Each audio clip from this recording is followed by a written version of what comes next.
வணக்கம். நான் உங்கள் காமராஜ் பேசுகிறேன். நாங்கள் வயநாடுக்கு வந்திருந்தோம். இந்த வயநாட்டில் சில வியூ பாயிண்ட் பார்க்கலான்னு வந்திருந்தோம். அங்கே பார்க்கும்போது ஒரு பெரியவர் நேச்சராக வரைவேன் அப்படின்னு சொல்லியிருந்தார். ஃபஸ்ட்டு நாங்கள் நம்பவே இல்லை, எப்படி வரைவார் அப்படின்னு தெரியல. இல்லை உட்காருங்க, உடனே வரையலாம், 300 தான் சார்ஜ் அப்படின்னு சொல்லியிருந்தார். உண்மையிலே ஃபோட்டோவை எடுத்தால் கூட அந்தளவுக்கு ஒரு நேச்சராக இருக்காது. அந்த அளவுக்கு ரொம்ப பக்காவாக வரைகிறாரு பாருங்க.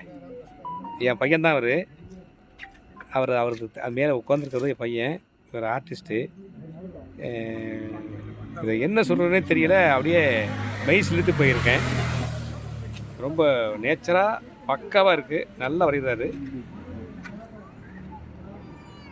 பாருங்க. பார்த்து தான் வரைகிறாரு. உட்காந்துருக்காரு.